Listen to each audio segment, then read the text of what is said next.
La question qui nous occupe est celle de la définition du pouvoir. Et elle se trouve au centre de la transformation du monde par la force des choses. On a ici un article très intéressant de Philippe Grasset qui est une analyse de l'article de Constantin von Hofmeister, qu'on va voir après, qui nous a mis la puce à l'oreille concernant un sujet très profond dans le cadre de notre questionnement sur les causes profondes, bien au-delà de l'état profond qui, lui, n'est qu'une pulsion animale. La question du pouvoir est abordée autour du principe du pouvoir de la perfection, où peu de gens peuvent avoir une grande influence sur le monde, avec un exemple historique autour des accords de Vienne. Et ça s'oppose au pouvoir par la hiérarchie, le pouvoir brut, où les gens sont contraints d'obéir.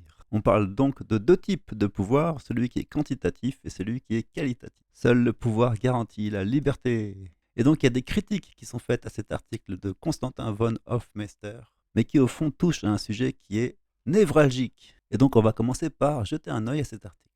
Ici, Constantin von Hofmeister utilise l'exemple du Venezuela où le pouvoir qualitatif ne peut se défendre contre celui qui est quantitatif. Le Venezuela a les plus grosses réserves de pétrole du monde, tandis que les États-Unis habitent juste à côté et le considèrent comme son jardin de derrière, selon cette vieille expression.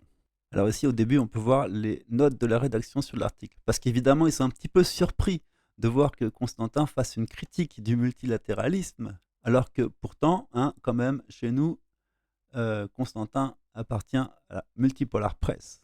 Mais c'est une critique qui reste constructive, parce qu'au fond, elle parle de la transformation du monde qui dépasse totalement les actes des acteurs de ce monde, qui se débattent dans cette transformation. La doctrine Monroe, qui est appliquée à l'Amérique du Sud en général, avait été passablement oubliée ces dernières années, et puis elle a eu une résurgence, notamment avec l'arrivée de Trump. Et elle définit le territoire, non pas par la loi, mais par la hiérarchie. Dans ce système, le Venezuela existe dans la sphère américaine, où chaque mouvement est toléré ou puni selon les besoins de Washington. C'est-à-dire qu'ils font un peu comme chez eux. Les réserves de pétrole, le commerce et l'idéologie n'ont aucune importance. Ce qui compte, c'est la capacité à résister à la pression. Et le Venezuela n'en a pas.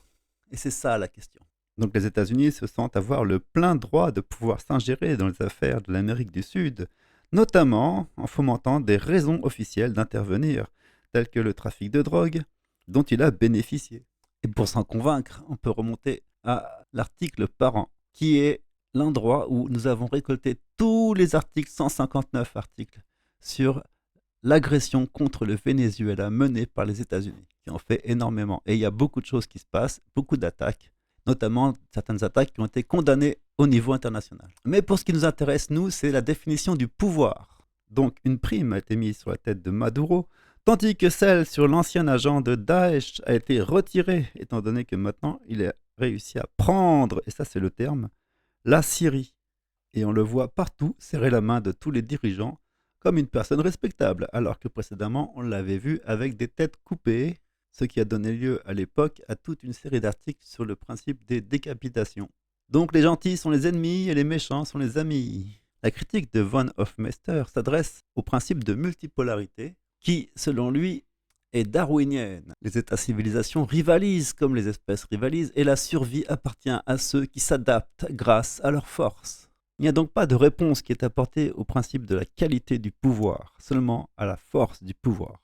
Pour contrebalancer ça, Philippe Grasset, dans son article qui arrive juste après, explique que le Venezuela parle de socialisme et de souveraineté, ce qui est un héritage du socialisme du XXIe siècle de Hugo Chavez, qui s'oppose, lui, au socialisme dit démocrate que tout le monde critique. Il avait déjà entrevu ce que deviendrait l'avenir, et en tout cas ce qui a donné lieu ensuite au motif géométrique, on va dire, de la multipolarité. Et ceci confère au Venezuela un pouvoir qualitatif, car il est basé sur la raison. Cependant, et c'est là qu'intervient la critique de von Hofmeister, ils restent dépendants pour leur protection des autres, de la Chine et de la Russie. Et pour lui, cette dépendance ne fait que confirmer leur subordination. Ce qui fait qu'au final, la multipolarité crée de nouveaux maîtres, mais pas la libération. Il remplace un empire par plusieurs, ce qu'eux appellent l'équilibre. Ici, Philippe Grasset cite l'article qu'on a vu juste avant.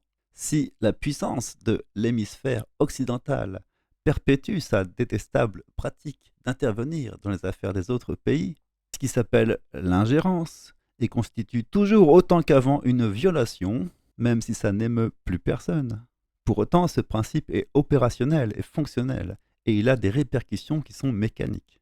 Le fait est que le capitalisme déclinant trouve toujours profitable de franchir les barrières morales pour subsister, tandis que le bloc du Sud global n'est qu'une tentative de retour derrière ses limites et au final, de revivre la belle époque du capitalisme avec ses 30 glorieuses, où tout est encore à faire et à construire, mais cette fois en étant libéré de l'emprise de l'ancien empire. C'est intéressant pour nous parce qu'on sent qu'est venu le moment de sauter le pas vers le qualitatif plutôt que vers le quantitatif. Et ça, de façon idéologique principalement. On pense en particulier au système de vote sur lequel on a fait cet article, dont l'adoption aurait certainement des répercussions extrêmement déterminantes sur le bien des peuples.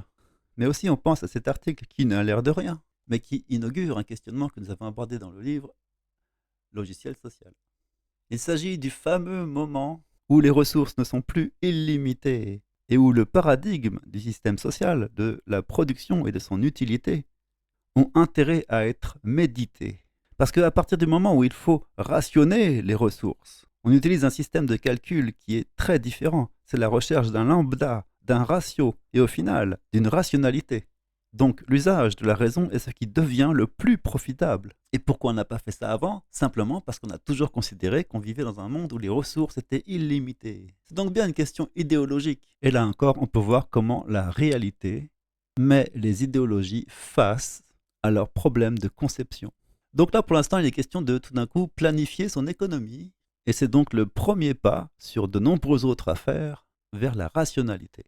Dans son article initial sur l'idéal de la perfection, c'est-à-dire le système de pouvoir qui est rationnel, Philippe Grasset termine par ces mots. Certes, ce n'est qu'un moment, il parlait du congrès de Vienne qui servait d'exemple, mais le comportement de cet homme dont il a parlé suggère que la recherche de l'idéal de perfection n'est pas une vaine démarche et qu'elle offre une voie de détour à ceux qui se laissent emporter, à ce qu'on doit plutôt nommer une illusion de puissance et qui ne produit au bout du compte que des barbaries diverses. Et enfin, dans cet article de Helena Fritz, qui est une très pertinente contributrice, il apparaît clairement que le pouvoir par la force touche à ses limites au moment où les sanctions n'ont plus d'effet, tout aussi illégales qu'elles soient, c'est-à-dire bien au-delà de la limite qui était acceptable. Et ceci est concomitant avec la fin de l'empire de l'unipolarité, désormais honni du Sud global, car autant son influence se dissipe que ses moyens de pression deviennent inefficaces. L'éditeur qui publiait l'article de Constantin von Hofmeister, c'est Eurosynergie haut et fort, avait évidemment réagi à la critique du multilatéralisme. Et selon lui, l'acceptation tacite de cette puissance que l'on ne peut contrer ne doit nullement conduire à une acceptation de principe, surtout si la puissance de l'hémisphère occidental, et on aime bien ce terme parce qu'il s'oppose au Sud global, perpétue sa détestable pratique d'intervenir dans les affaires du vieux monde et d'occuper des bases dans les mers intérieures de celui-ci. Donc on peut le voir, aussi bien le multilatéralisme ne dépasse pas encore la tactique du pouvoir par la quantité, aussi bien la raréfaction des ressources commence à interroger sur la planification de l'économie que l'exercice du pouvoir par la raison. On peut voir ces belles expressions de attente vs réalité. J'aime bien Helena Fritz pour ça. Non seulement ne rend pas et n'arrive pas à rendre impossible l'usage de la raison, mais le rend de plus en plus nécessaire. Donc elle pose la question, nous sommes à un tournant si les sanctions ont atteint leur point culminant et que la voie militaire est bloquée. La question centrale est, quelle sortie politique réaliste, applicable et acceptable pour les deux parties? À ce jour, aucune réponse n'existe, en tout cas dans les chancelleries. On observe simplement que la politique des sanctions atteint ses limites structurelles et que le conflit en lui-même ne les a pas encore trouvées, sauf que ça commence à entrer dans l'ère du temps.